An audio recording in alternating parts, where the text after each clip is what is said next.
Lucinda Sage-Midgorden. How are you today? I'm I'm good. Excellent. I'm glad. Really appreciate you coming on and sharing your story with the creative community. You got quite a range of a background that I think we'll be able to dive into quite a few things that are going to be highly beneficial for creatives across the board. I hope so. Yeah.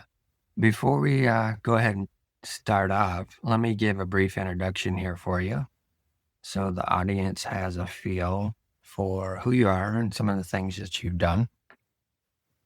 You have an education and theater background with BA degrees in religious studies, theater, and speech, and you hold master's degrees in theater arts and secondary education. Career in acting, stage management, instruction, and directing. And you use this foundation to enrich your work in writing and storytelling. You're also an author, independently published multiple books, including children's and non or fiction works. And you pursue ongoing writing projects demonstrating deep commitment to the craft of story and artistic self-expression.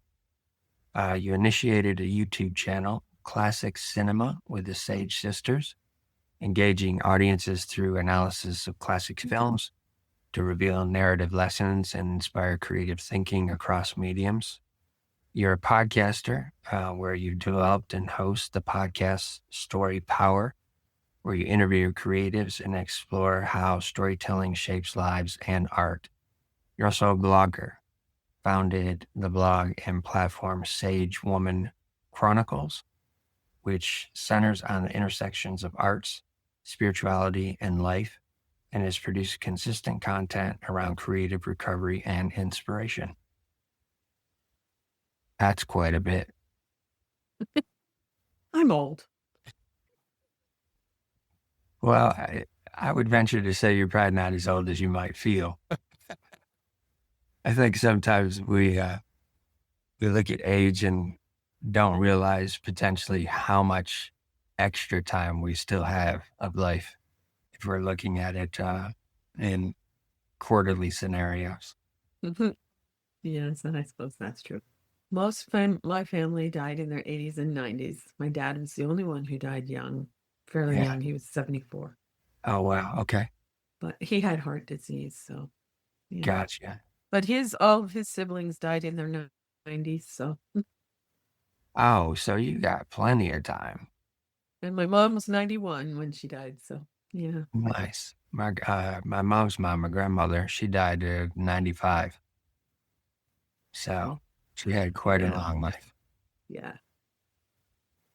So as we discussed prior to hitting the record button, I don't have a whole lot of structure other than my initial first question, and that is, where were you born and what was life like as a kid for Lucinda? Oh, oh, yes. I forgot that you asked that. I was born in Des Moines, Iowa, only because my dad was in the Air Force, which he hated. My dad Oh, did not like authority at all. But he had dyslexia, and even though he taught himself how to read, he dropped school because they said he was lazy and he was stupid. And I mean, you can't be stupid if you have dyslexia and you teach yourself how to read.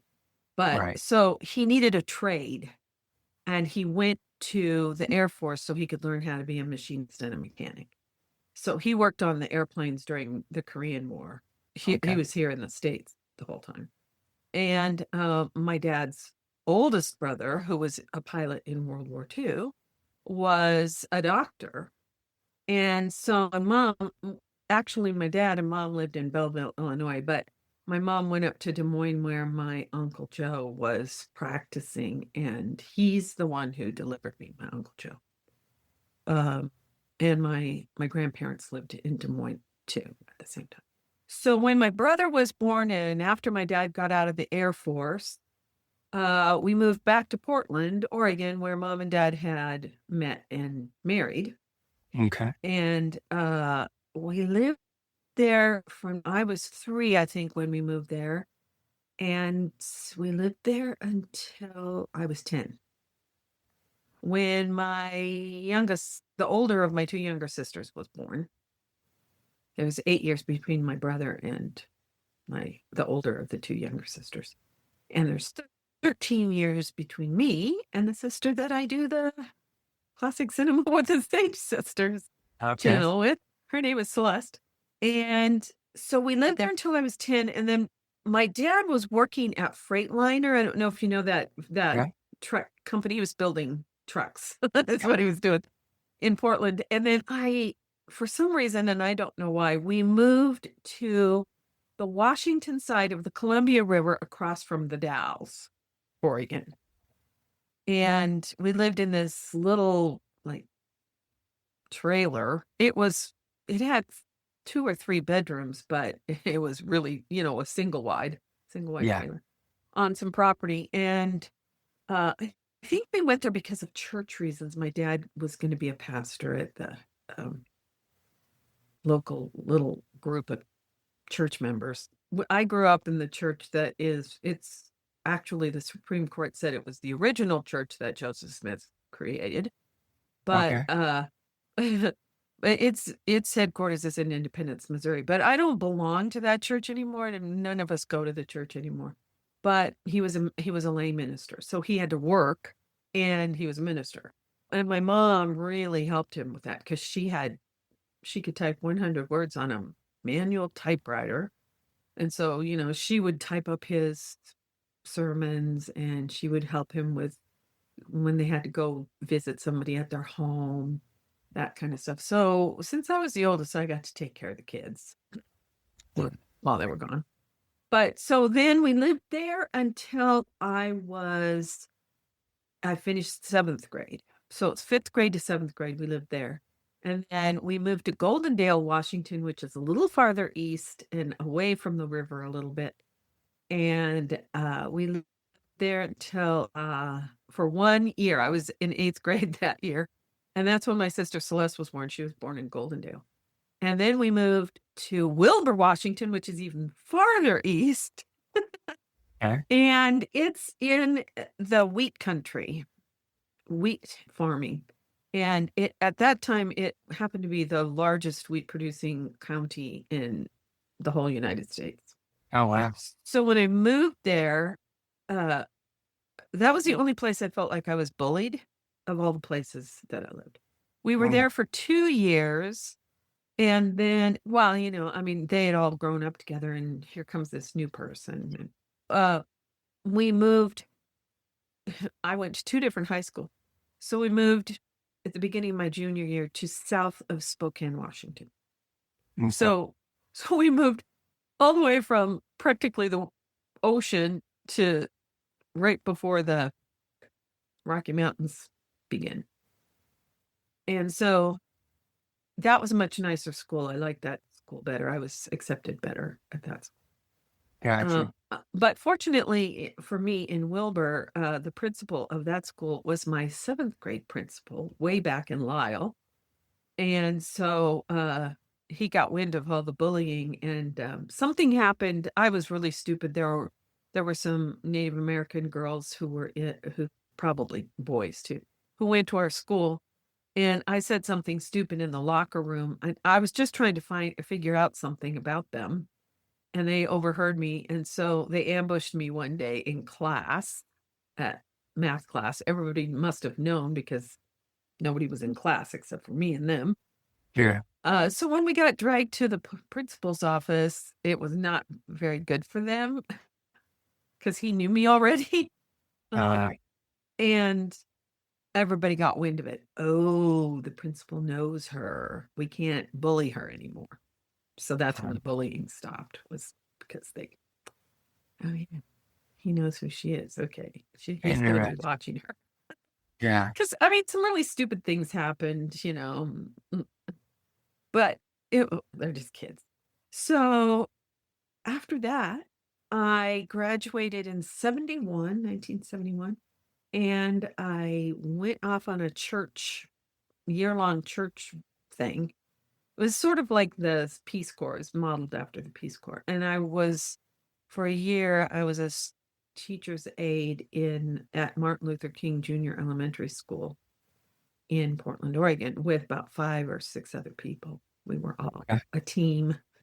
Gotcha. And So that let's back it, up just a little bit to elementary school because the amount of times that you've gone to a different school every mhm.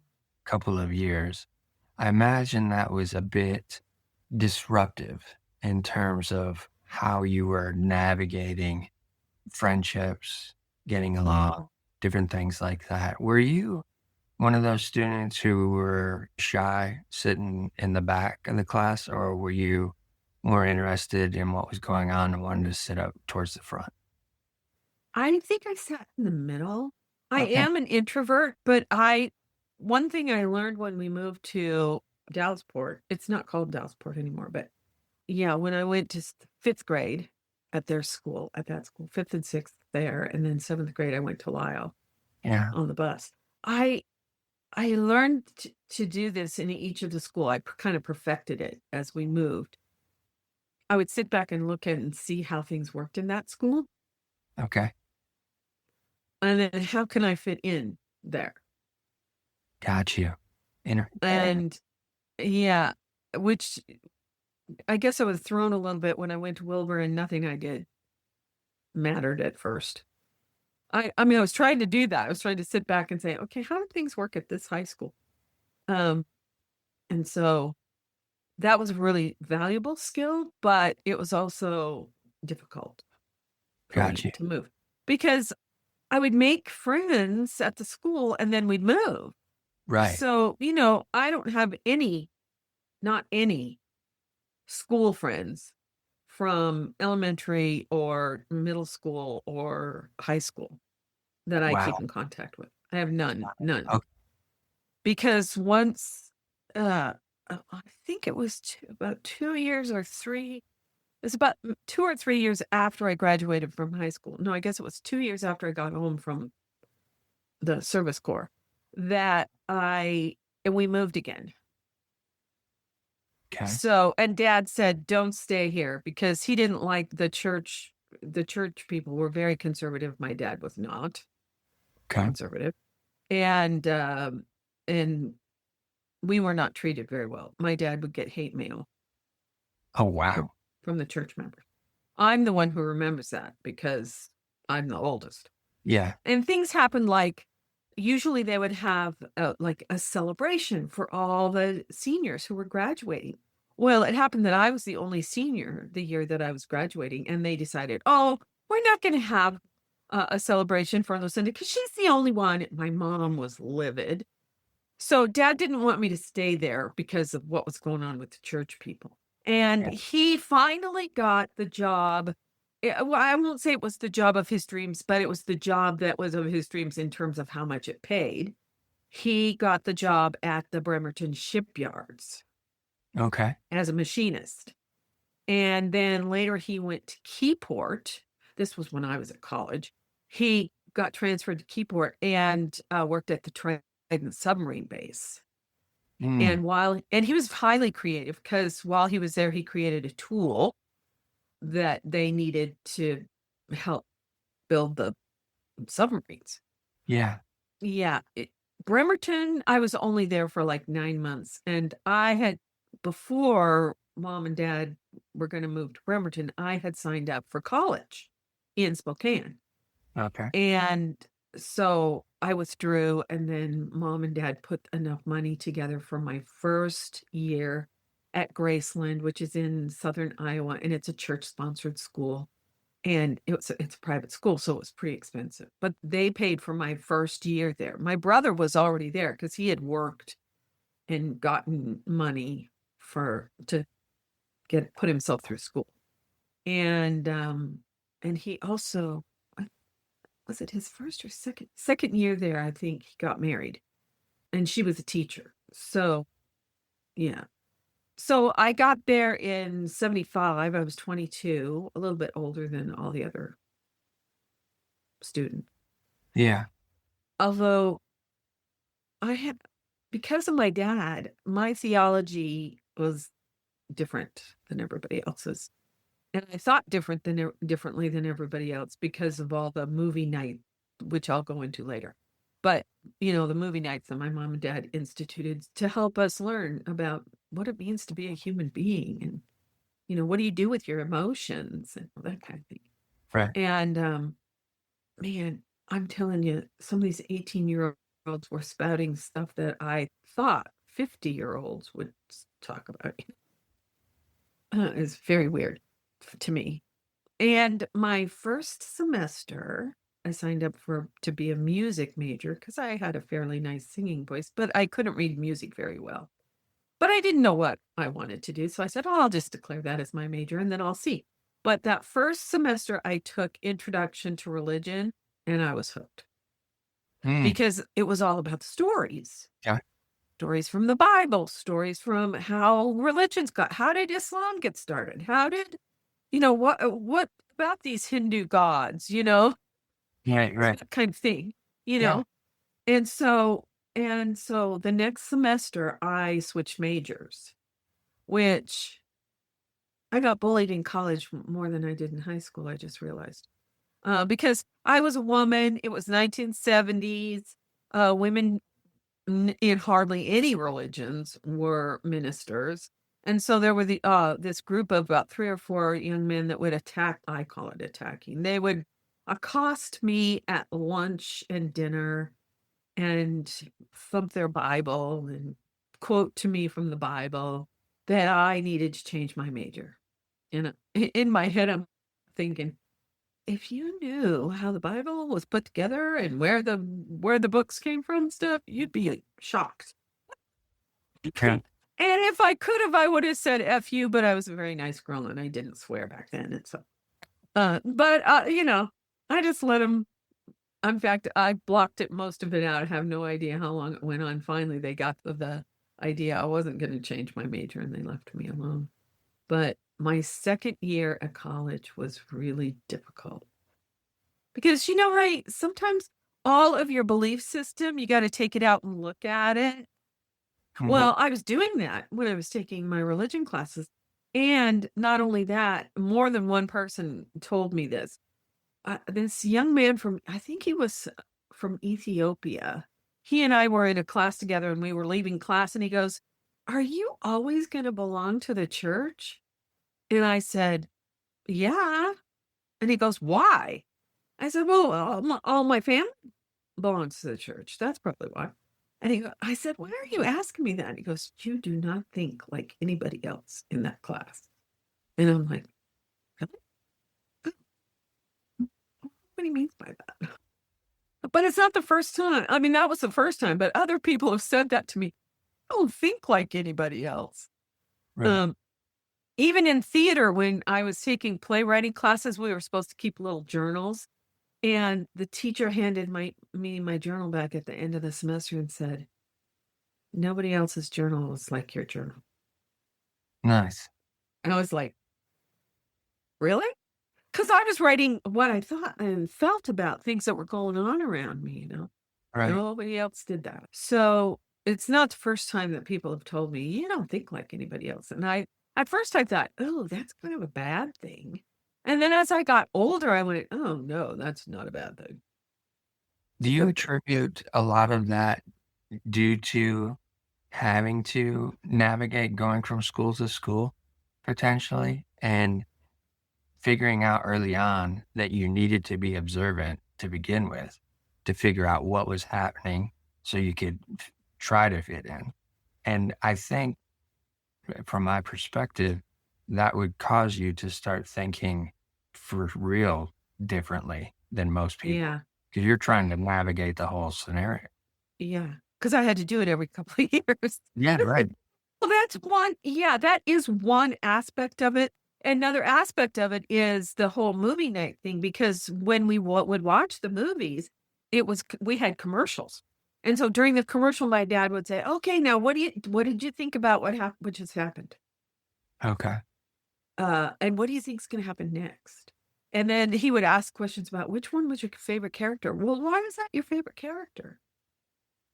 So I mean, I don't know about my brother, he probably did because he thinks differently too. Okay. Uh, but he's not a creative. He's more an analytical kind of a person. Gotcha. Uh, Okay. but yeah, so then I don't think I realized this to start with, but when I was observing, I was going back to because that was sometimes we'd say, "Dad, why did that character do that?" Hmm. And dad would say, maybe this happened to them in their childhood, or this happened to them earlier in the day before the movie started, or last week, and he would come up with all these scenarios about what could have happened to that person that made them act the way they did or make the choices that they made. So as I'm observing, I think I actually started to do that was Okay. these people treating me like this. Why this is one thing that happened. It was biology class. The teacher had to leave the room for a little bit, and I was wearing a mini skirt that day, and I was the new girl. And these guys came, surrounded me, picked me up, and put me in one of those really tall, skinny trash cans that they have Mm. at school. Stuck me in there, and then they pulled the trash can out into the middle of the hall and stood around and watched, thinking I was going to try and get out of the trash can. I'm just like, okay, we'll just stand here until somebody comes. Eventually, teacher came along and the teacher came back and, what are you guys doing? Oh, that was only one thing that happened. So, That's that's a very interesting response to a bullying situation where you literally, i- in obstinate of what they were doing to you, you were like, all right, we'll just stand here until somebody comes along and sees what's happening and realizes what you're doing to me. That yeah, that's a very different, in and of itself, different way of thinking in regards to being picked on and trying to be made fun of or put in a situation where you would be totally embarrassed. So to yeah, take that stance of it, the way I'm seeing it is that you're not going to cause me to feel self-conscious or feel less than because you've pulled me out into the hallway in this garbage can. I'm just gonna stand here and wait you out. yeah. Well, I probably at first was like, what, fight, trying to fight. And then I realized there's no point. There's no point.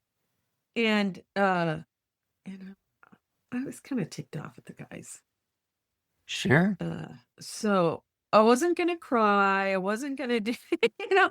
I mean, Right. there are situations where I really do have deep emotional, like this is Promise. way, way long after that. But Barry and I took a trip circumnavigating the globe in 1996, Okay. and there were pieces of artwork, like the statue of Joan of Arc in Notre Dame. I just started bawling the minute I saw it, and I couldn't stop. I couldn't stop crying. Barry's like, here, let's go over to this little. They had an area where you could sit and pray, and Yeah. they had a statue of Mary, the mother of Jesus, holding Jesus. And I just sat there. And I don't know how long it was before I got control of myself. So, but that kind of situation, I mean, Right. it makes me ticked off. Yeah. Yeah. Have you deciphered at any point in time why they might have anybody in the course of bouncing from school to school, anybody might have been picking on you for any specific reason, or was it just the meanness within them? I don't. I never really thought about it until I had listened to one of your episodes, and then I thought, oh, I should probably think about who my child because I haven't thought about my childhood in a long time. Sure. And what I'm thinking is that was a very insular community. Okay. Everybody grew up together, and we were the new kids. We were the Right. now All the my brother. Yeah, every time, but I mean, in Wilbur, in that particular community. Okay. Yeah, and now my brother is one of those people who jokes around a lot and, he can make friends, like that. Yeah. Second child syndrome. Yeah, and I'm one of those people who sits back and looks, I'm paying attention to and so I was the new kid. Nobody knew, they all knew each other. I think that was it. Okay. I won't say I don't understand it because I do, but I it's not part of me to want to bully somebody else. Right. Now, as a teacher, I've had to deal with bullies, and some of it was pretty nasty, and I had to threaten to they were football players, so they thought they were the coolest guys. Okay. Yeah. And they were picking on a kid who was deaf in my English class. And I tried talking to their parents, I tried talking to the football coach, I tried talking to their other teachers. Nobody was doing anything. So I went to the principal and I said, "These guys are bullying this kid. I want to kick him out of my English class." It was a junior English class, which meant they would get kicked off the football team and they had just made like state something. Right. Right. And they would have to do 2 years of English in 1 year. So I just took them out in the hall and told individually and told them that. I said, "I'm going to kick you out of this room, out of this class, if you don't stop picking on this kid. And you'll have to take English, junior English again next year." Well, that shut him up. Yeah. Definitely. But I don't know how they treated the kid outside my class, but they never did it inside my class again. So, with getting this realization from this fellow student in college about the way that you're thinking, Mhm. and also realizing, wait, I'm hearing this again in other situations. How is that with moving you forward through the rest of your theology courses?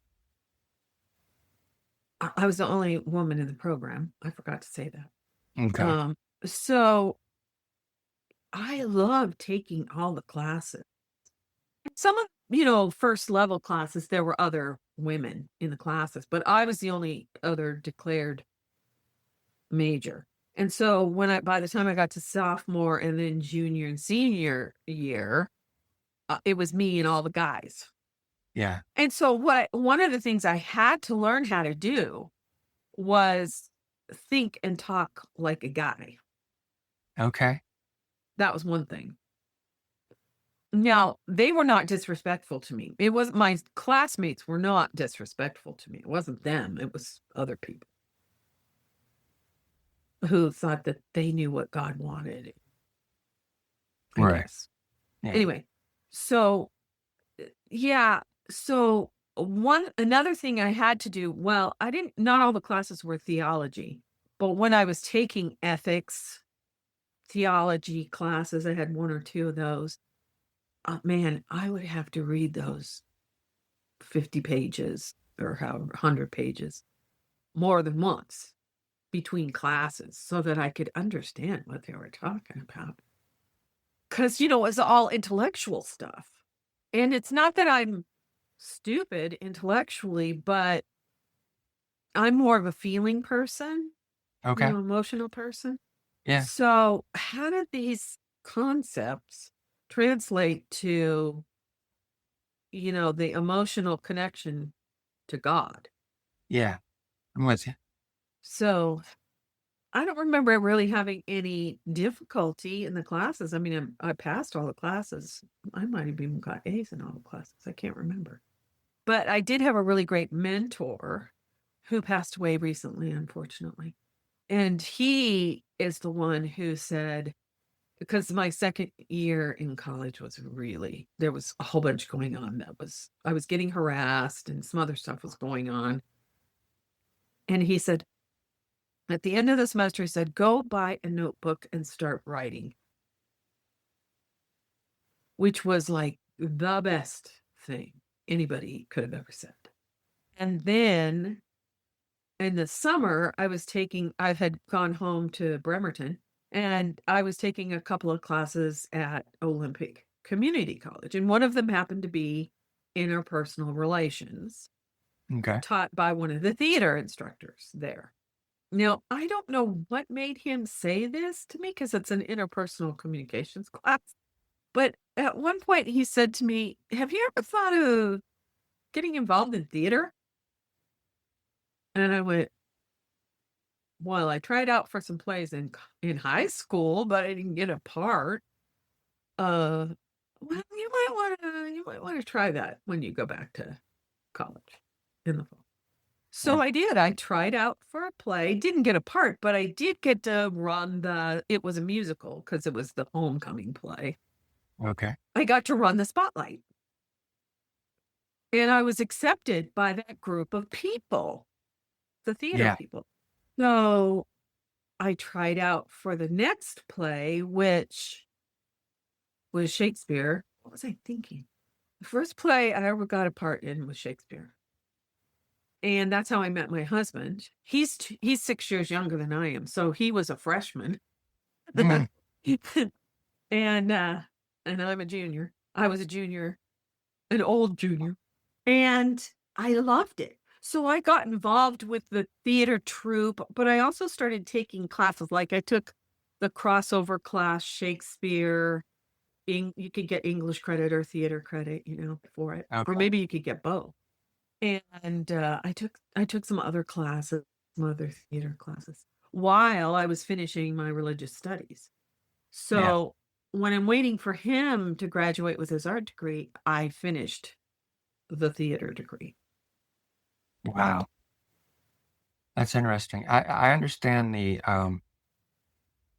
aspect of college at a private Christian-based college. I went to Pensacola Christian in Florida to study graphic design, and the reason that I ended up going there for graphic design, one was my parents wanted me to go there because a lot of the kids that I had went to school with, high school, junior high, ended up going there. But the school itself had a publishing company. Oh, So a lot of the art students ended up working in the publishing company, illustrating books and stuff like that. So my thought was, okay, at the very least, I potentially can, get a job doing something like that after. I wasn't able to finish. It was way too hard for me in terms of I had to work the whole time as well to pay for my education, then take the classes. I was essentially failing everything in some art classes.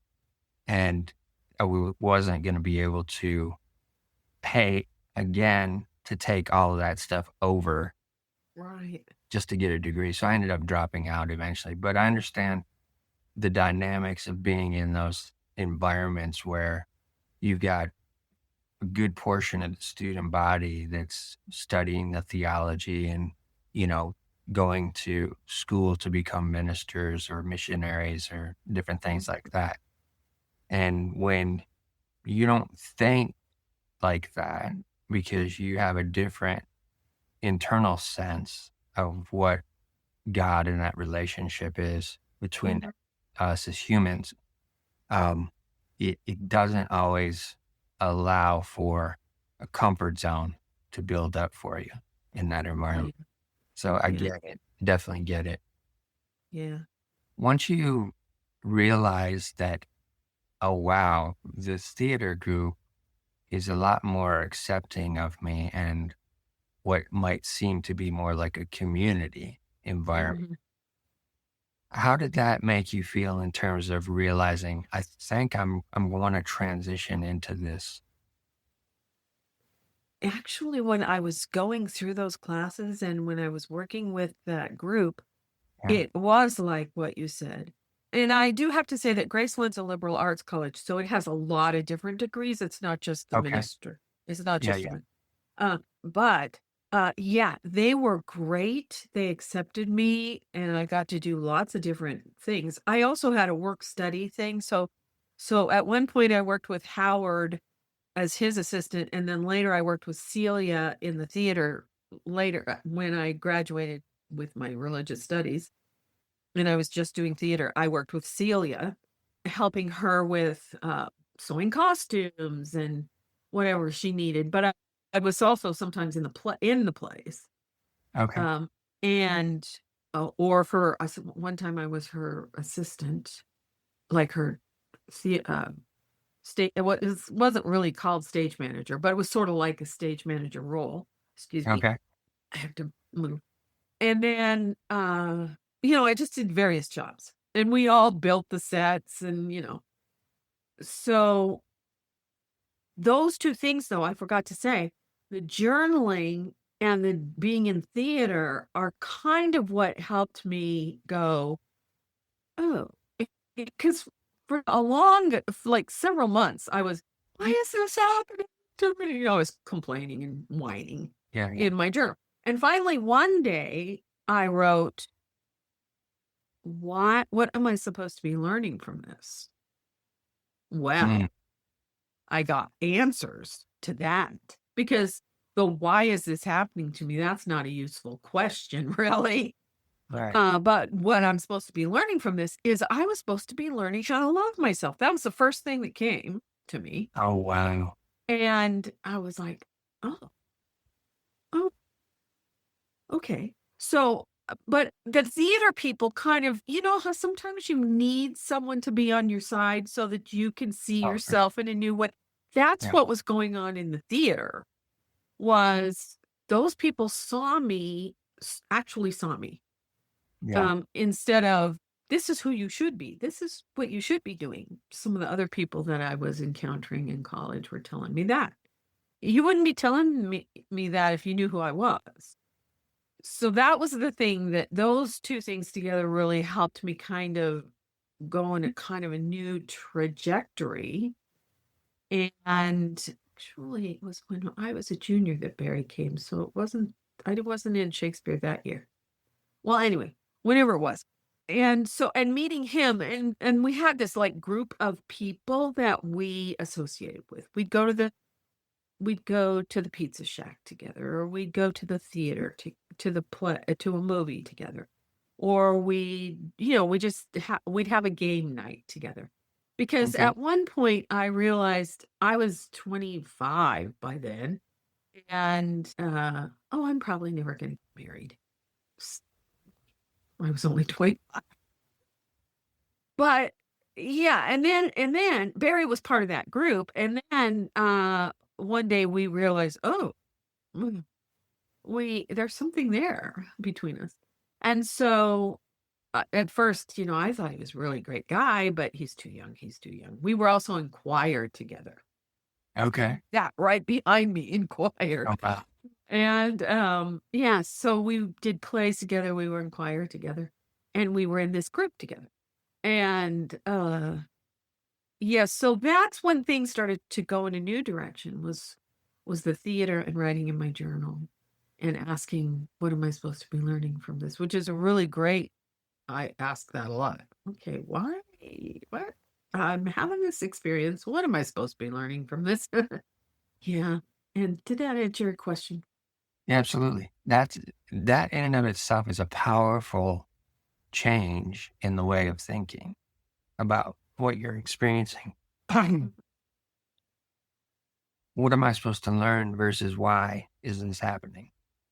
I don't think, excuse me, I don't think many people comprehend that at all.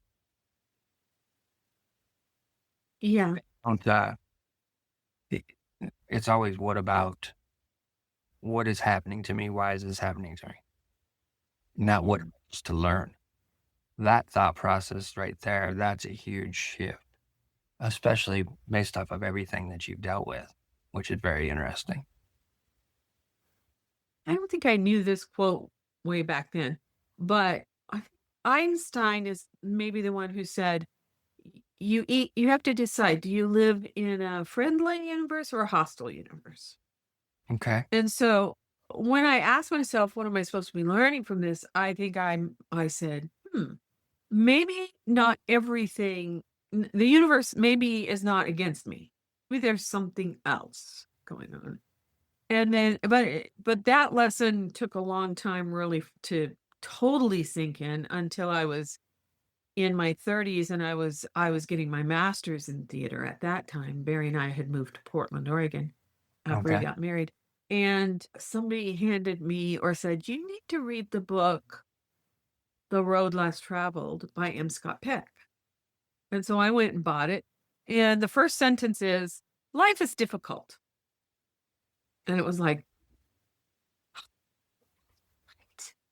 life is not just difficult for me, it's difficult for everyone. Yeah. So, that was like the end of the thinking that the universe was against me. Right. 'Cause, sometimes you circle around back to those negative thoughts. For sure. For sure. Did you have a sense early on of being able to, within your observation processes, did you have a sense early on that you could also feel things a lot deeper than most other people could? Oh, my mom would always say that, "You're too sensitive. You're so sensitive." And I used to think that was a thing. And then when I got into theater, it's not a bad thing because I could connect to the character so much easier. Right. I don't think I thought had that exact thought, but I had that feeling that, oh, it's so much easier to play somebody when you kind of understand how they're feeling. Yes. And I would never have called myself an empath until much, much later in my life. Yeah. But yeah, when Barry and I have a fly in here, sorry. When Barry and I moved to Portland, and we'd just walk around the mall sometimes, and there would come a time where I'd say, "I'm sorry, we have to go home." And it actually, he's an empath too. So we'd get Okay. home, and it was like all these, I was picking up like a magnet, everybody's stuff. And Yes. I'd have to go home and go. And finally, one day I said, "Oh, that's their stuff. Get rid of that. And this is my stuff." Phew, okay. But it took a while to learn that. I learned that I was picking up everybody else's garbage, Yeah. or sometimes not garbage, sometimes good feelings. But yeah, and my mom would always say, "Oh, you're too sensitive. You need to toughen up." And I Yeah. didn't. It doesn't make sense when you hear that early on and you're like, but yeah, that doesn't get rid of that ability to feel. Yeah, yeah, Doesn't get rid of it. yeah. As And you I don't blame my mom for that because, she had a really hard childhood. okay. And so I don't blame her for, because she was sensitive, and that's probably what her mom told her. Yeah. So, I'm Yeah. sorry, I interrupted. No, that's all right. That's all right. Once you're getting to the end of completing this theater degree, Mhm. do you have it in your head what you plan on doing after that takes place? Or was the potential of marriage coming into play where you weren't really necessarily thinking about career at that point? It was sort of, it's the old story of Barry was an artist, and he had Okay. done graphic arts too, and I was a theater person, and we had to go get real jobs. Got you. Yeah. So, when we got to Portland, we stayed with my grandparents for a few months until we both got jobs. And I went to an employment agency, Okay. and they sent me on some interviews, and maybe only one interview actually. I went to this, it was like a trade school, and it was a travel trade school. So they taught people how to work at the desk at the airlines, Okay. or work at the desk at the hotel, Yeah. or be a travel agent, you know. Okay. Uh, and I was the receptionist to start with. It was a horribly toxic work environment. I only lasted 2 years. In fact, I can't believe I lasted that. But Like it to say, you stuck with it for a while. well, well, we needed the money. Yeah. And by then, Barry had a really good graphic arts job. Oh, cool. Okay. And so but it was in Wilsonville. We lived in Portland. He had to drive to Wilsonville, like, half an hour, 45 minutes away, and it was for a trucking company, and they did the artwork for the sides of the truck. There. Yep. And, so he had a good job, and I just there was something happened, and I just had this kinda nervous breakdown kinda thing one day, and I Mm, said, "I can't do this anymore. I just can't. It's killing me." yeah. We talked about it, and I decided to that's when I decided to go to Portland State in theater and get my master's in theater art.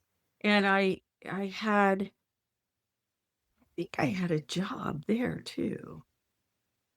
Oh, well, yeah, I did. I worked in the daycare center. The campus had a daycare center. Okay. So I worked there in the daycare center and went to school. So I had Yeah. a job and I was going to school. And man, that was great. I loved doing that again. I loved being involved. And I thought, well, maybe I will try to do something professionally. Okay. Theater, I think they probably still do, but they had a really active semi-professional and professional theater scene. Okay. And so I was doing all kinds of things. I was working that was another thing that I did. I worked in the costume shop of the college. That was another one of my jobs, All right. was, after I stopped working at the daycare center. And so I was meeting lots of people, Yeah. and once I finished my degree, I worked in some of those semi-professional theater companies, and the city of Portland sponsored a company called the Musical Company. And they didn't do just musicals, but mostly they did musicals. And so Mhm. that's where I did a lot of my stage managing. I worked in the city's costume shop, and I was teaching at Parks and Rec, teaching little kids, drama. So we'd get Okay. together and we'd write this little play and then we'd perform it for the parents, Oh, cool. that kind of thing. Yeah. And eventually I started working across the river at Vancouver, Washington as well, teaching classes. So I was doing a lot of different things, and it came to a point where this was our schedule. I would go to rehearsal at I had to be there at 7, so I'd leave at 6:30ish. Barry would come home, he'd get home about 5:30. We'd have about an hour together to eat dinner. Then I'd leave to go to the theater. I'd be there till 11:30, get home about 11:30, 12 o'clock, and go to bed. He'd be asleep. He'd get up and he'd leave at 7 to go to work. He'd kiss me, in bed because I'm like, "Ugh." And then I'd go off and do my teaching things, Yeah. during the day. But so we never saw each other. And Mm, when I was at rehearsal, because I was rehearsing 6 days a week, on Saturday too, and I missed family weddings and stuff like that. And it just came to a point where I had to make a decision. I'm either going to be married or I'm going to work in the theater. And so I decided to quit okay. doing theater. And that was right around the time, I think, when I had started doing Reiki, which is a hands-on healing technique.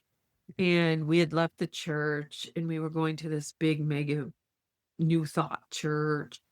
And then we met somebody and had her stay with us for a week from Germany who was on her way to New Zealand. And the whole week she was there, she was talking about all her world travels. And Barry and I really wanted to travel a lot. But we couldn't figure out how to pay for it because we didn't have a lot of money, you know. Okay. And one day she's we said, "Oh man, that sounds so cool. We'd love to travel, but we have these people." Because I had Heather, my sister, lived in Japan Oh, wow. at that time, and with her family, and we had contacts in lots of different places around the world. Some of them were Reiki people, and some of them were theater people. A contact in Greece of one of my theater friends, and Vivian said, Well, I think you can get a round the world trip ticket for only $3,000. And I was like, well, we might be able to afford that.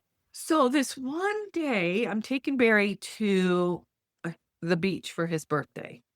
Yeah. And it came to me, we could sell our house Okay. and go on this trip. Because we were also thinking about moving out of the big city of Portland into some smaller community. Gotcha. So as we're driving to wherever, I can't remember what city we were going to, I said, I have an idea about how we can take this trip. And he goes, oh, I have one too. I wonder if it's the same idea. And I said, we could sell our house. And he said, that's what I was thinking. Eh, I was like, okay, that's what we're doing. We're selling our. It's Now, nice. people thought we were bananas, especially our family. Yeah. Why are you selling your house to go on this trip around the world? But other people who weren't family members, like the woman who was our real estate agent and our travel agent, and people that we had never known before. Oh my gosh, this is going to be the best thing. You're going to just have the greatest. Yeah. And we did. We did. So that's when both sets of parents at that time lived in Arizona. Okay. And Celeste was married to her first husband, and his parents lived in Tucson. So Barry's mom and dad lived in the Phoenix area. My parents lived on the far western side of the state in Quartzsite, Arizona, which is in the wintertime, the population explodes. Everybody brings their RV and they live there. Okay. Gotcha. And although mom and dad at that time lived there all year round. Um, and then Michael's parents lived in Tucson. So when we got back from our trip, we're going, maybe we should move to Arizona because our parents are getting older. And so Barry and I were the first ones. And we stayed with his mom and drove around Arizona and finally found a place to live, Sierra Vista, which is where Fort Huachuca is. That's the intelligence center of the Army. Okay. And it's also a desert training center. So people from like military people from all over the world come to Fort Huachuca to train. And and and then Celeste and Michael moved down, and then Heather and John moved from Japan to Sierra Vista. So almost the whole family. My brother lives in Denver. He's lived there forever. But, we got to be with mom and dad, Yeah. all of us. Right. And it was really fun. And we got to go, we had a Christmas when my family went up to Barry's mom and dad's family, parents, and we had Christmas together. We all had Christmas together. So that was so fun to have us all together. Now we're the last ones here because my parents are dead. And Barry's mom and dad live in Missouri again, where Mm, his brother lives. Because they're older. I mean, they're older. okay. And Celeste and Jamie live in the Seattle area, and Heather and John live in Florida. Yes, we're all separated now again, but just having those few years together was so great. And Barry and I found jobs, and I mean, we had a little bit of money left over from that we could live on until we got established, and now some of our family members go, "Wow, that was really brave." But Right. at the time, they were like, "What are you thinking?" Yeah. And it just happened that the market was turning, and we got a lot of money for the house.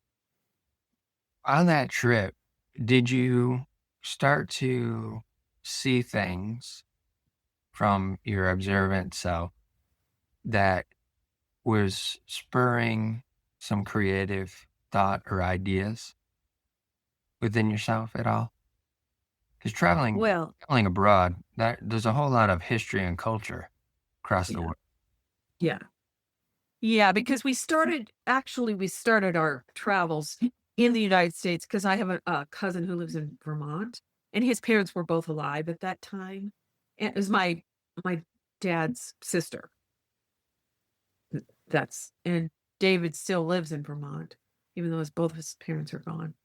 And so we went up to Vermont to visit Aunt Betty and Uncle Jack and David, and before we left. And then we found out, we didn't know why we didn't know this. We should have known this, that we were going to go to India and we had to get a visa to get into India. Well, we should have gone to San Francisco to get Mm. it because we lived on the West Coast. So our travel agent gave us the name of this guy who, oh, so sorry, who was like a travel fixer. And so we called him and he goes, just go to New York, go to the embassy or the consulate, whichever it is, and plead your case. Oh no, he said go to Washington D.C. to the embassy. That's what it was. So we had to make a little side trip to Washington D.C. and we went to the embassy and we pled our case and we said we want to go. We didn't know we were supposed to get our visa in San Francisco, but we want to go spend money. Mm. Right. Yeah, that's what he told us to say. And so we got our visas there, but this is one of the things to answer your question. When we were there going to pick up, it was when we were picking up our visa. The line was really long. It was like 3 or 4 o'clock in the afternoon. And there were all these people, and most of them were Indian nationals who Okay. had to go home for a while, how they had to go home for a while so that they could come back again.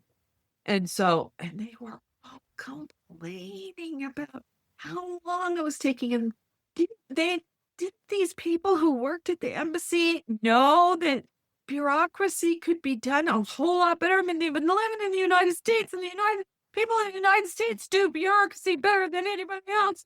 And Barry and I were just having a really hard time not laughing because, we Yeah. think bureaucracy here is really It's low. excuse me. So that was really funny. Yeah. Um and but when we got when all these people were like angels. I can't remember where we were, but we were might have been in the Netherlands and we were trying to get on the right train. And we're looking at the map and we're trying to look at the train schedule and figure out where do we go to get on the right train. And somebody just stopped by and said, "Oh, are you having trouble?" Everybody speaks English and you're Okay. practically, which was a little bit disappointing because we kind of wanted to learn to say a few things in German or, anyway, and they helped us. Oh, you go over here. And so we always met people like that. It was like one time in France, I told this story the other day. We were in Paris and we were in the first night we stayed in this hotel that was really not, it was run down. So Yeah. we had decided we were going to change hotels. So we go to find this other hotel that somebody else had suggested, and we had to take the underground, the the subway. They don't Okay. call it that. I don't know what they call it. And what happened was Barry and I are standing next to each other, and when we start to get on the train, all these little kids gather around me and separating me from Barry as I'm getting on the train. And I was like, "Are you away from me? What are you doing?" Come to find out, they were trying to rob my purse. I had this Oh. little purse, that had, yeah, but the money wasn't where they thought it was going to be, and so they didn't Yeah. get it. Somebody on the train said, "Oh, yeah, the reason they send out the little kids to do the stealing is because they can't be arrested. Yeah. The little children can't be arrested." So we had to go back and get our luggage and go through that same train station again. So this time when we got to this train station, Barry said, "I'm going to take both suitcases and you stand a little bit away from me." And we could see across the tracks the older girl sending little kids off to Yeah. us. And so the little kids start to surround. I get on the train and start to surround me, and Barry comes barreling through with the suitcases. "Excuse him, one," and knocking the kids over, And then they had to hop off the train because it was going to leave. Well, at the same time, Barry knocks me into this person on the train, this guy on the train, and he was an American, Uh, funny enough. And he'd been watching this whole thing. And he just laughed and he said, "Yeah, at least I take comfort in the fact that they're not trying to kill me with a gun, you know, Right. which was like, ugh. uh, so yeah, we met all these really cool little had incidents like that when we went to Aphitos in Greece on the island, the peninsula of Cassandra to take a vacation from our vacation. The people in the town were so gracious. Everybody in Greece was so gracious. They were so happy to have, you know, visitors. And my contact there from one of my theater friends, we stayed with them in Thessaloniki for a while. And he was becoming an Orthodox priest. He had just been ordained as a deacon. So that's the step before becoming a Okay. priest. And they were all gracious. All he and his friends were so gracious to us. So we didn't ever really have any problems at all on our Yeah. trip. Okay. Good. When you guys went to India, did any of your religious studies, did it come back to mind in terms of what you were seeing in India based on their culture, um, Oh, spirituality, and different things like yeah. that? Yeah, we took a tour of Delhi is where we stayed. Okay. And we were going to go down to Calcutta, I think. But we got into India and it was like culture shock, really bad culture shock. And we didn't have any contacts in India. Okay. But we did pay for it was the cheapest place to go. We were there for 6 days and I think we spent $300 on the Yeah. food, on the raw lodging, on the tours, on the Yeah. so we're taking this tour of Delhi and the guy was our guide was a Sikh. And he was so elegant and so interesting. Yeah. And he took us into I think it was a Hindu temple, and he was showing us about the different gods and then gods and goddesses. Yeah. And then he pointed out one of the goddesses and he said, "This is the goddess of education." I don't remember the name. And somebody said, "Well, why do you have a goddess of education?" And he goes, "We have a goddess of education because if you teach a woman," no, he said it this way, "if you teach a man, you teach one person. If you teach a woman, you teach a whole generation," Oh, wow. or something like that. It was something. Yeah. And it was like, I almost teared up at that. Right. And then another part of that tour was going to the location where Gandhi was cremated and they had his funeral and stuff. It was in this big park like area, Yeah. and people were outside selling flowers, those orange Yep. flowers, which I kind of wish we'd bought one of them. But anyway, so we get there and he's talking about Gandhi and what Gandhi meant and somebody asked him why because he was killed by a Hindu person. And so one of the people on the tour said, "Why did somebody from his own religion kill him?" And he just took a moment and he said, "Well, sometimes people, when they're afraid, they kill the person that is causing the change or something like that." Some eloquent thing like that. Oh my gosh, I almost started crying then again, too. In fact, I think I did because it was just this beautiful, the spirit there was so beautiful. And Yeah. there were people down on the platform where, because we were kind of up and could see down into this little hollow, and they were putting flowers on the platform. Oh, wow. And then on that same tour, they took us to the Baha'i temple, which you could see for really pretty far away, about 3 or 4 miles away. And it looked like a lotus blossom. The building looks like a lotus blossom. And you go inside and it's all white marble from Greece, because a lot of mountains in Greece are made of marble. And wow, we just sat there for half an hour or something. It was just so beautiful, so peaceful. Yeah. So, so I didn't know. I mean, I didn't remember a whole bunch about those things, but I kind of could connect. Yeah. So, Yeah. and then of course we went to Notre Dame in Paris, Okay. and the choir was singing. Maybe that's why I started crying, because the choir was singing, and then I see the statue of Joan of Arc and I start crying. But everybody, all the tourists were very quiet and respectful because it's still a place of worship. Yeah. That emotion that came up was seeing Joan of Arc.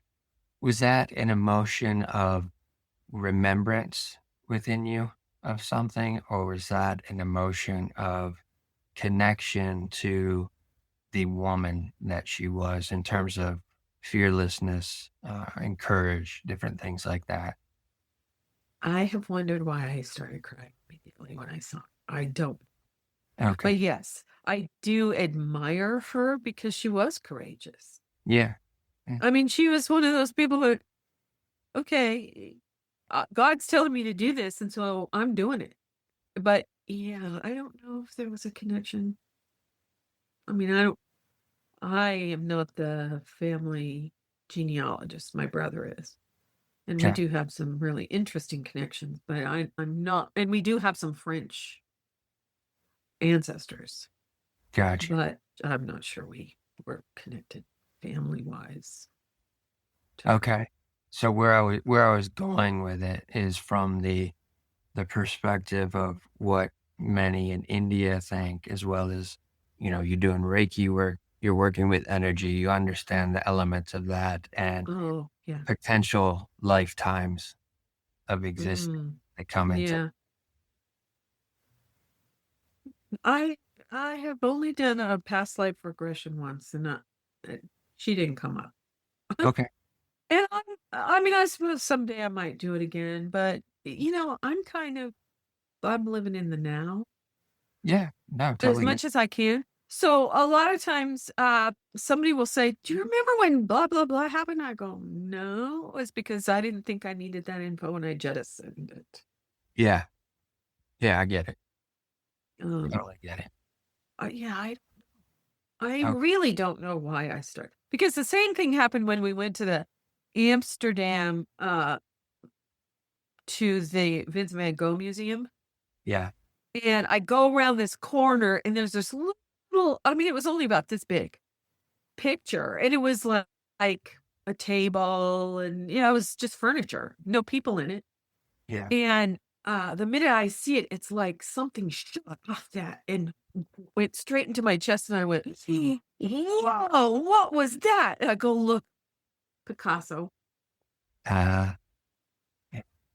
And then when we go upstairs to the Van Gogh paintings, oh, yeah. So I really don't know why. I mean, I'll do that at parades too. When I was a little kid, we'd go to the Rose Parade in Portland, and sometimes the music, the marching bands or something, I would just start crying. Yeah. Yeah. Yeah. You have a deep sense of emotional feeling when you're seeing something that is creative or hearing something that is creative, that's certain tones or certain colors or certain Yeah, compositions are connecting to you emotionally, and it's expressing through that way, even though you may yeah, not comprehend what's happening in the moment. yeah. But I that's know that's what exactly. I'm getting from your story so Yeah, far. The Once you get back to Arizona and you start settling into work life there and family life there, how is that playing out for you from a creative standpoint? Are you able to step into something creative at that point, or is it just we need to figure out, get jobs, make sure we get stabilized, and just go from there? my crying. Yeah, what I did was my sister Celeste is a massage therapist. Barry and I are Reiki. Well, Barry decided to go the graphic arts route. Okay. So he got a job at a printing company. They're no longer in business now. But so he was working doing graphics. And Celeste and I started inner light healing, and I did the Reiki and she did the massage. That didn't, I mean, we're in a military town, right? Yeah. Reiki. So that didn't really work out very well. So what happened was I went to the school district. Since I had a master's, I knew I could probably be a substitute teacher. Okay. Only it's going to take 9 months for them to do, for my fingerprints to go through the FBI and, all that stuff. Yeah. Plus, when I went to get them, the police officer said, have you ever thought about doing a life of crime? Because we can't get your fingerprints very well. Oh, wow. Which I thought was so funny. Yeah. But finally, we got a clear set of fingerprints that they can send off to the FBI. But it took about 9 months. Okay. So I'm trying to make money doing Reiki while I'm waiting.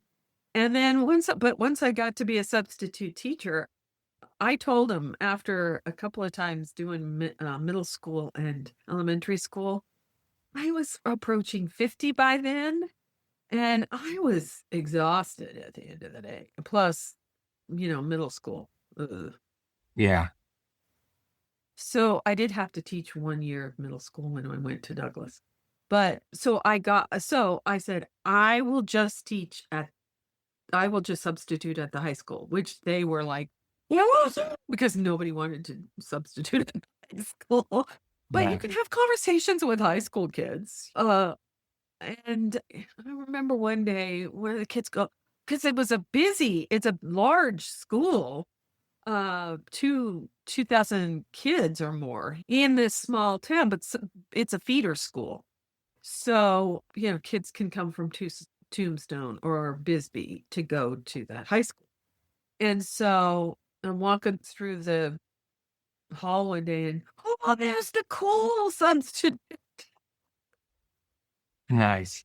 But what happened was I substituted they had 2 drama teachers. One taught the tech stuff and one taught the acting stuff. Okay. And so the acting teacher's daughter was going to have a baby. She was getting ready to retire anyway, but she found out I had a master's in theater. And she said, well, I didn't tell anyone you have a master's in theater. And it's like, I don't have to give my resume to everything all of a sudden. So she was going to be gone for 2 weeks. So I took over for her for 2 weeks. And when she came back, I guess the kids just went, oh, she's so great, because she said, I'm going to retire. You need to apply for my position when I leave.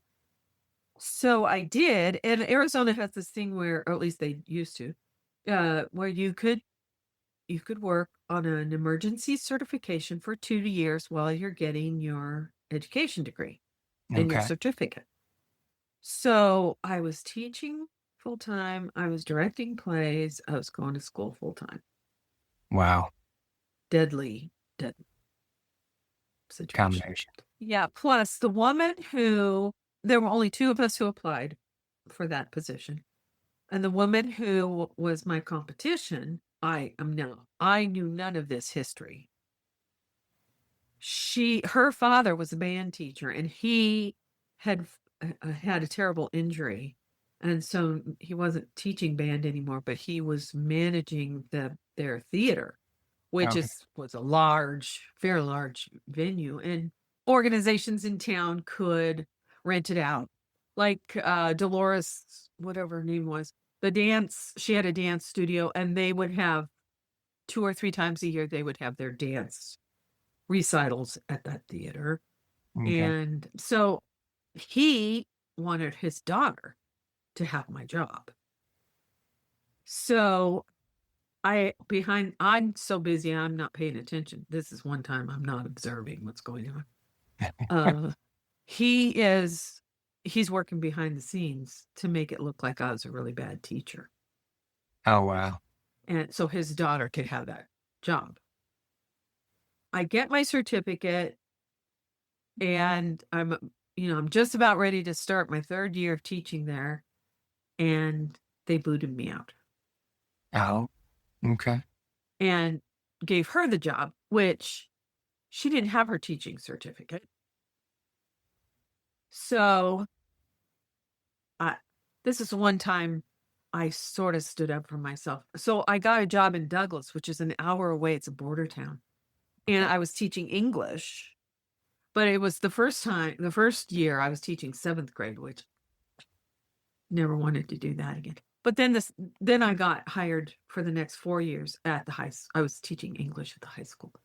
And great. It was a great atmosphere. It was a little bit toxic at Boyna, but Douglas was a great place because the parents were very into education. They wanted their kids to succeed. And a Yeah. lot of them, almost all of them, were of Mexican descent. Okay. So the teachers were really respected, got lots of support from the parents. Wasn't that way with the military town school. Yeah. And I forgot that I did a couple of long-term, a whole year sub assignments in the special ed department back at Poina, which I didn't know anything about that, but it worked out. Where was I going with the Douglas thing? So at one point, some state officials came to do some like training with us or something. It was the one time I stood up for myself and I said, the person who replaced me at Buena doesn't have a teaching certificate. And I do. And they kicked me out right when I got. So I found out later they came to the school and they said she needs to go get her teaching certificate. Yeah. And I don't know if she knew I had them on her or not, but it's the one time that I feel like I was kind of a little bit vindictive. I got my revenge. Um, Right. but really, looking back on it now, it was one of the best things that ever happened to me because I was happy teaching in Douglas. Yeah. It's just that I had to get up at 4 o'clock in the morning to get ready and then drive there for an hour and then if I was directing a play, because they let me direct plays, I wouldn't get home till 5 o'clock, and I'd have to go to bed at 8 o'clock. Or Right. get home at 5:30. Right. So, and then on the weekends when we were doing the plays, I'd have to drive over to Douglas, and so in 2007, I realized I can't do this anymore. I was menopausal. I was tired all the time.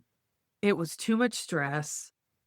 And so uh, I taught one more year and then I quit Mm. teaching full time at the high school and I got a part time job at the Cochise College Okay. teaching. It wasn't a lot of money, but as much money. But we made it through financially and I just enjoyed teaching theater because that was the best of both worlds. Yeah, for sure. For sure. I could be home with Barry in the evening and go to family gatherings and Was that theater experience the inspiration as well as all of those movies that your dad showed you guys when you were younger? Was that the inspiration for the classic cinema with the Sage sisters that you created? And because whenever my sister and I talk, oh, but have you seen this movie? Oh man, that was so great. Or I mean, we're talking about movies a lot. We both love. We don't. Barry and I don't have it anymore because we are streaming. But Turner Classic Movies was our okay, favorite yeah. Yeah, yeah.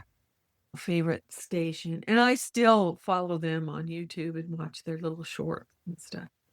And yeah, so and then one of the things that I did get to do when I was teaching at the college was teach this class called dramatic structure, and it's all about how the screenplays are put together and the directing and the editing and all that, how the story is told to get the theme across.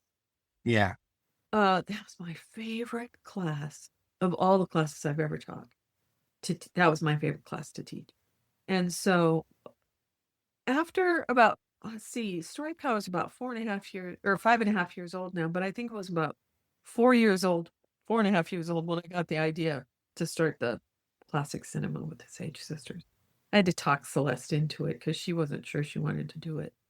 But all she has to do is just meet me and we talk about the movie, and then I do all the editing and putting it up on YouTube and all that. Got you. Okay. Yeah. So So, story power came first then. yeah, Story Power, I started in 2020. I was still Okay. teaching. And, I had to learn how to use Zoom because if you didn't have a lab class like Right. welding or some science or pottery where they had to go, make the thing, we were all on Zoom. And so even acting was really interesting to teach on Zoom. But I learned how to use it, the basics of it. And so I had been thinking about doing a podcast because my blog I started in 2013 and I was getting kind of I like to shake things up every once in a while. I was getting kind of tired of that. And my novel was published, which I should hold up. I don't know if you can see it. Space between time. Ah, Yeah. interesting. Yeah. My husband did the cover for me and the Oh, back, that's great. and he laid it out. I had written that, published that. And so that was in 2017, I think, that I published The Space Between Time. So And let's then, let's touch on that for a second and okay, highlight what was the idea behind writing that? in 1999, this is before I had long-term sub-assignments, which is basically your teaching. Yeah. I was just substitute teaching then. So I didn't have any grades, papers to grade or anything like that. I'd come home from school about 2:30, or I think school was out almost 2 o'clock. So I'd get home at 2:30ish, and I started a novel, and it was about a daughter and a father-daughter relationship when I started it. But then the next year I had this long-term sub-assignment and I had to grade, and it was all meetings I had to go to because I had to write IEPs and I had to go meet with the parents and all this stuff. So had to stop writing it, but it was still sitting there waiting.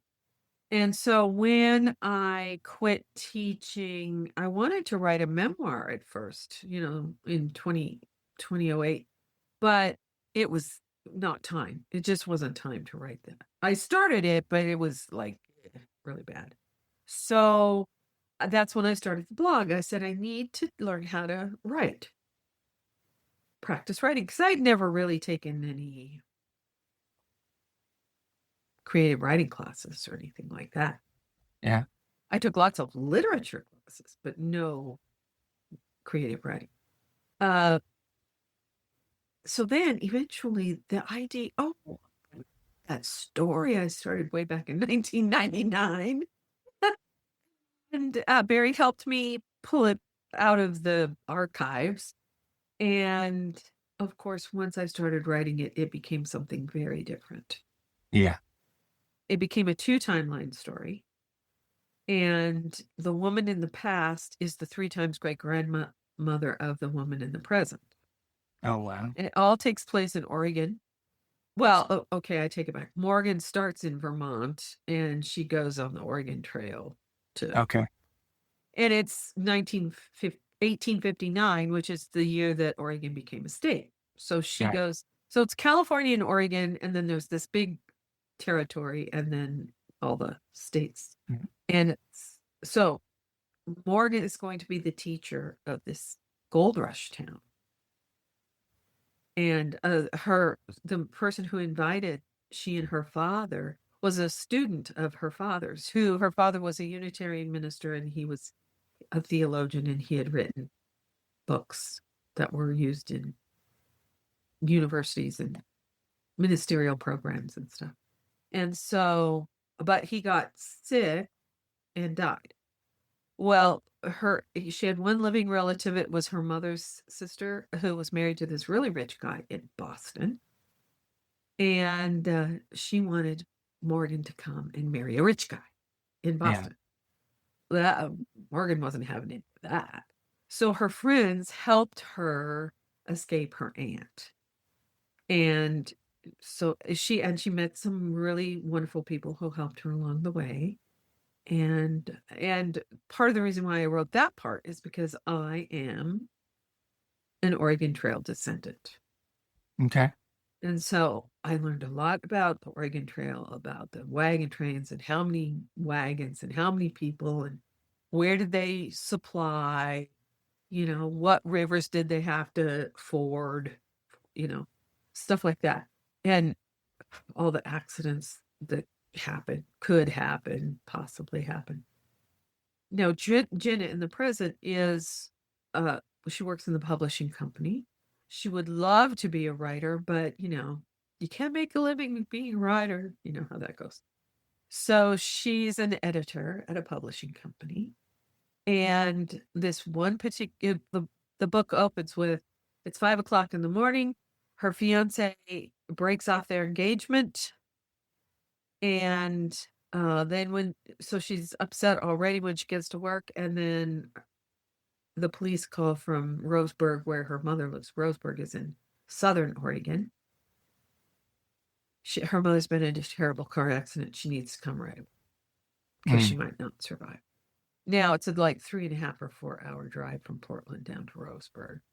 So she leaves and she goes, and but on her way out, she contacts somebody in the financial department and says, "I was looking at the financials for this person's book, and something's not quite right there. Can you check that out while I'm gone, while I'm down in Roseburg?" Well, somebody has been embezzling from the company, so when she gets back, she's framed for it and she loses her job. Mm. But her mother dies. I forgot to say. So, but she inherited her mom's house, so she just goes down to Roseburg to regroup. And she picks up these. She finds this box that looks like it's never been opened. It's a leather box with metal on it. It's old. She opens it up and there are journals in it, and they happen to be by her 3 times great grandparents. 3 of them are by her grandmother, and one's by her grandfather. 3 times great grandfather. And when she opens the first one and starts reading it, her consciousness enters Morgan's consciousness. It happens to be the day that Morgan's father died. It's the Oh, wow. funeral. So they both are now full orphans because the other parent has died when they were young. Yeah. And so they have this connection already. And eventually Morgan becomes aware of Jenna's presence and they kind of become a team. And the second book that I've written is off with beta readers now. And Morgan becomes involved in the suffrage movement. Okay. But I started in 2014. There was nothing for Jenna to do. So I'm writing Morgan stuff and found out that Susan B. Anthony did go to Oregon. So I include that in the book. Okay. But it wasn't until 2018 or something, whenever it happened with Harvey Weinstein, that I went, oh, now Jenna has something to do. I can write her story. But so I've been working on it for a really long time. But, Jenna is going through all the stuff that we've been going through the last few years. And so so her story has started and stopped and started and stopped. Do I include the pandemic? Do I include, the political stuff? All right. And so when you started the Story Power podcast, Hmm.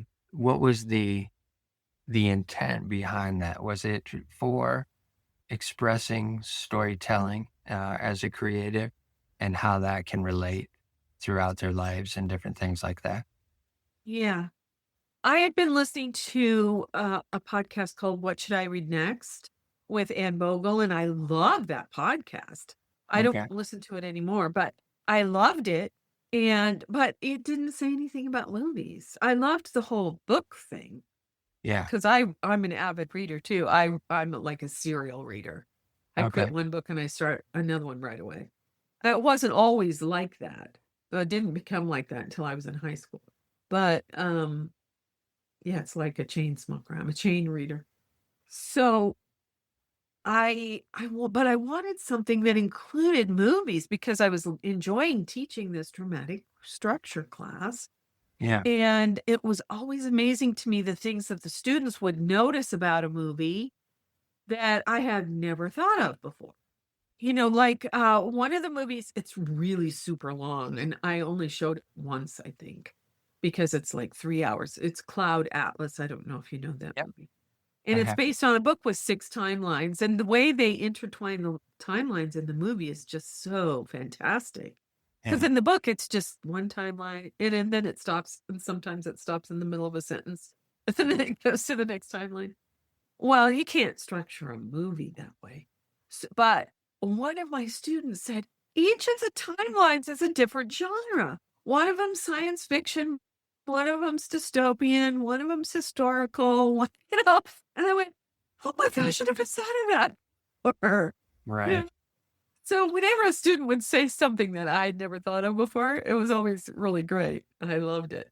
And I wanted to talk about movies like that, and my sister and I do talk about movies that way, so, yeah, I didn't really come up with the idea for that YouTube channel until sometime last year, and then we started it in February of this year. Okay. Okay. But, yeah, so Story Power was gonna be people talking about the movies that they really got something, that they learned something from, because there are so many movies that I've learned things from. But a year into it, I was talking to some women who had started the Douglas Oral History Project. Okay. And they pull regular everyday people from the town in and they record them just talking about their lives. Now, these are people who have family in Mexico.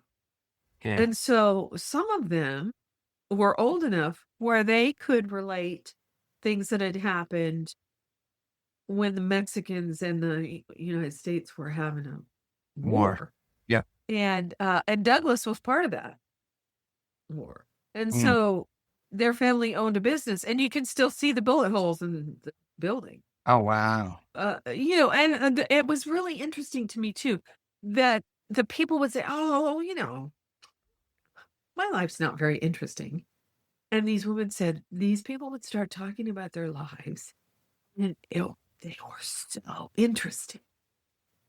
And I thought, after talking to them, "Oh, every life is a library, and I need to be expanding story power, not just to talk about the movies or the books that they read, but what they're creating and why they started creating it, Mhm. and what do they bring to it from their lives? Because I mean, every author, every artist, my husband's a visual artist, so I know this. We have lots and lots and lots of artwork around our house. Um, that it's part well, it was evident when that painting of Picasso shot the energy off at me. Yeah, They put themselves into the paintings or for sure. into the sculptures or into the so it kind of changed a little bit. I still do I talk to filmmakers. One of them was from Iran. He was a film student. Okay. Loved American Westerns. Cool. Was like, "Well, that's interesting." From Iran. How do you Yeah. get those? How do you get those films? Uh, but he was fascinating. But I've talked to, journalists, like a guy who used to work with Wolf Blitzer Yeah. on CNN, but now he's written this whole mystery book series, and the main character is a woman. Okay. So, oh, well, how do you decide to have your main character be a woman? All these little interesting little tidbits that you find out from people Y- as you're talking to them. Yeah, for sure. It's just so interesting. And I've talked to several Jewish people whose families survived the Holocaust, whose parents survived the Holocaust. Uh, there was a woman from Australia whose parents were Armenian. And Okay. who there's an Armenian Holocaust. Yeah. Whole So, lot of history. yeah. And at some point I realized, "Oh, I've gotta read the books and see them." Like, I went to watch your podcast, and I recently talked to a kid who he's like 28 or 29 years old, fairly young. And he has this whole, so far it's only 7 episodes, but it's called The Loneliest Boy on Earth. And it's each episode is, some of them are long, like 2 hours. Yeah. So I watched most of those. Now I try to engage with what they have created so that I can have a better conversation with. No, that's definitely a great perspective to be able to dive into that. Makes for the conversation to play out a little bit longer. Yeah. The blog that you wrote for a period of time, Sage Woman Chronicles, what was the inspiration for doing that? Oh, I was just wanting to write essays and practice writing. Okay. I What? was going to say, did that take you back to when you were given the advice to start journaling? In a way, I still journal. Okay. But yeah, in a way it was like thought pieces. Yeah. Like something happened out, I wouldn't write anything about what's going on right now. But politically something, or maybe there would be a shooting, or there would be a plane crash, or an earthquake or something. Something would happen maybe in the political world, and everybody's going up in arms about it. And I'm one of those people like, well, there could be something going on behind the scenes there that you aren't aware of. Yeah. And so I would write a piece about that. Or maybe I'd have a realization as I was writing my book, and I'd write about that. I belong to Prolific Writers Life now, and I write things about podcasting and how you can market your work through podcasting. And so I could put those up on my blog. Yeah. That's interesting. The way that you describe that of not understanding what else might be going on and going back in your storyline about how your father was asking you those questions about the movies you're watching. Like, what do you think that character was experiencing during the day, or what led them to do that and make those decisions in this film? That's very interesting how that plays out across your, And sometimes if we didn't understand, he'd say, well, think about this. Maybe this happened to them, or maybe. right. And eventually, I was probably fairly old by then, but I realized, oh, I could use those skills of reading body language and facial expressions and listening to tone of voice to kind of understand what there might be something else going on here than what's being presented. Yeah, for sure. That's fascinating from my perspective of how you described your dad, of not being totally educated, but stepping into the Air Force and then taking on a mechanical engineering type role, and that he was thinking in that way with you kids based on sharing this experience with the movies, which is an art in and of itself. And the fact that it was interesting to him enough to the point where he's trying to get you to start looking at it from a different perspective. Right. So I think it was his way of teaching us about human nature. yeah, I'm exactly. sorry. I interrupted. No, that was totally fine. Because you finished the thought in and of itself. Uh, Yeah. yeah. I mean, I think that he was really a genius. And the reason I say that is because he didn't know math really or anything like that. But at one point, when Barry and I were living in we bought this small house in the one that we sold to go on our trip. We bought this small house in Portland, and it was from 1949, and it had a 1-car garage.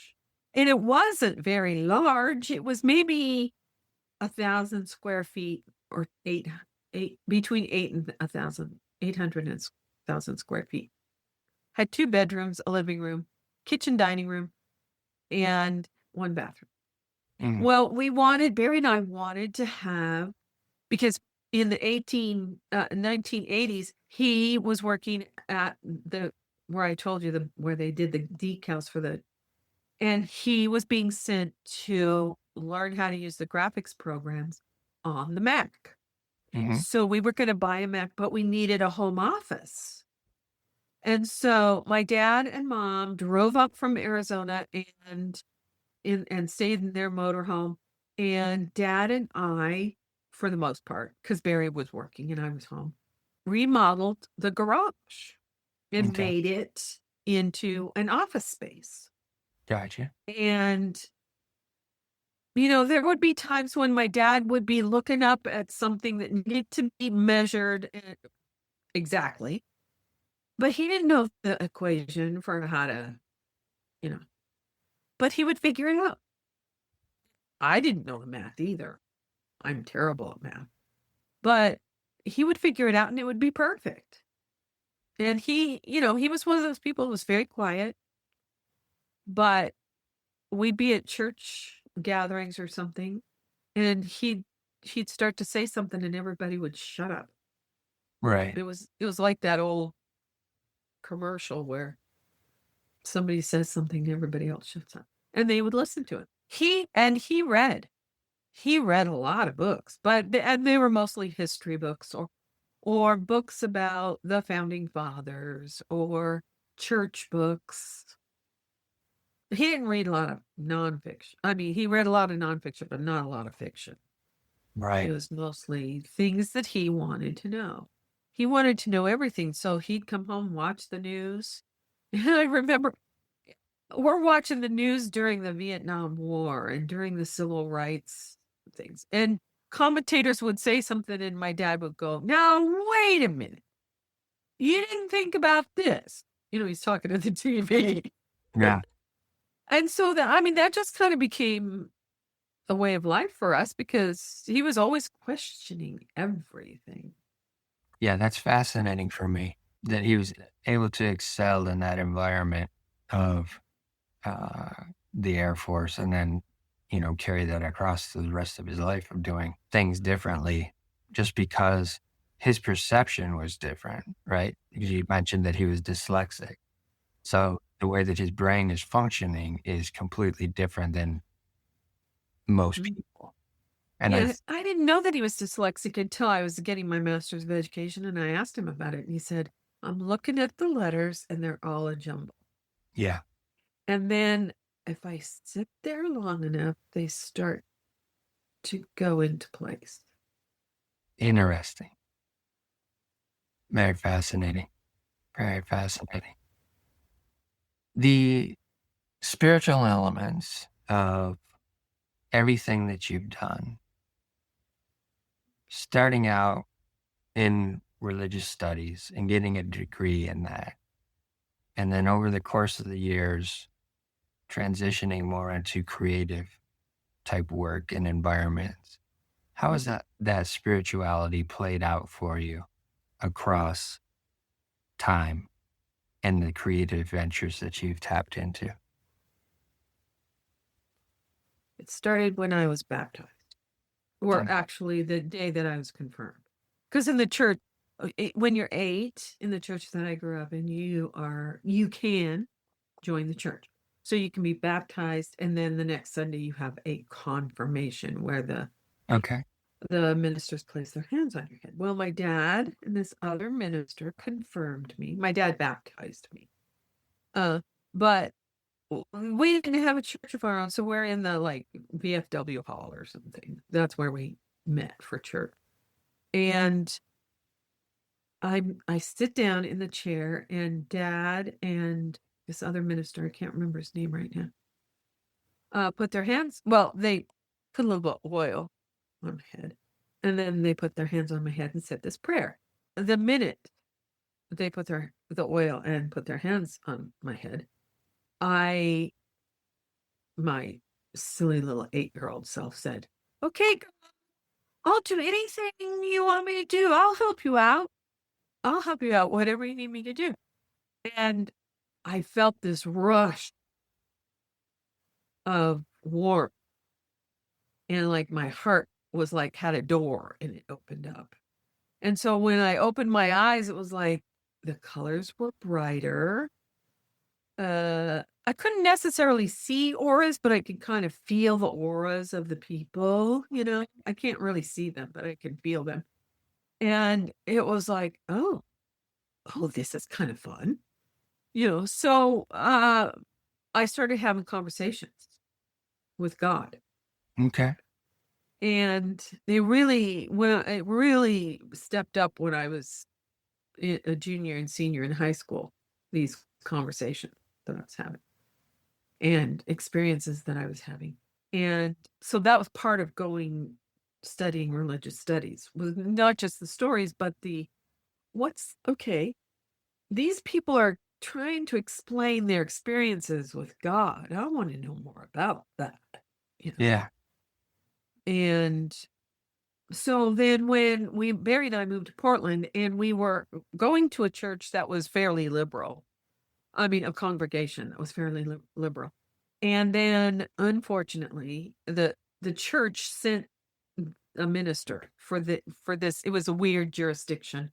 Mostly, usually it was just the people who lived in that community the men would be the ministers of various levels and take different roles. They sent somebody who was like narcissistic, toxic, controlling, and Yeah. unfortunately, I was the church secretary at that time. Plus, I could teach the religious they were called temple school classes. I had a certificate to be able to teach those because I had a religious studies degree, which irked this guy to no end. He Right. couldn't stand it that I could teach these classes. Yeah. And these were for people because they didn't have a seminary. So these were for people who were going to be ordained in various Okay. roles. Okay. Yep. And I wasn't ordained because they didn't ordain women until about 3 or 4 years after that, after I graduated, 4 or 5 years after I graduated. Then they started ordaining women. But I wasn't ordained, and he couldn't stand that I was teaching these classes. So one day, he would always come and sit in the back of the class. Yeah, I think he was trying to catch me doing something or saying something. So one day he came out and he was challenging me on something that I had said in the class. And I heard in my head, it was sort of like writing on a whiteboard, but I Hmm. also kind of like heard it. You can stay and die or leave and live. And I went, I'm out of here. And I went home and I talked to Barry about it, and he felt the same way. There were a lot of other little factors that happened. Now, my husband was an ordained minister in the Yeah. church. So he gave up his priesthood and we stopped going and we went to the New Thought Church. We did Reiki and we started reading Deepak Chopra Okay. and we read the M. Scott Peck book and Marianne Williamson and uh, Greg Braid, who's a Yeah. scientist and a spirit, Yeah. Yeah. and Seed of the Soul by Gary Zukav. Yeah. All those kinds of people we started Right. reading voraciously. And I was doing theater then too. And you know, somebody said it. When I was going to Graceland, this was an undergraduate. One of my friends in the theater backstage one night when I was doing a play called The Runner Stumbles and I was playing a nun, they said, Why are you doing both things? Theater, because it doesn't seem like theater and religious studies would go together. And Celia, my mentor, said, "Oh, yes, they definitely do. Because theater and stories are spiritual." And I went, "Oh, yeah, they are." And I've heard Hollywood directors say that exact same thing, that this endeavor is a spiritual endeavor. You know, making this movie was a spiritual endeavor. So, did that answer your question? Yes. Okay. So if I can go off on a tangent. No, that's all right. That's all right. We got there. That was perfect. Also, too, I think that's a great place for us to close out because the creative journey across multiple industries, I believe, is a spiritual experience. Yeah, Uh, and it is. one of the things that I always want to remind the audience of at the end of one of these episodes is to always listen to your heart, but as well be kind to your mind. That's right. Yeah.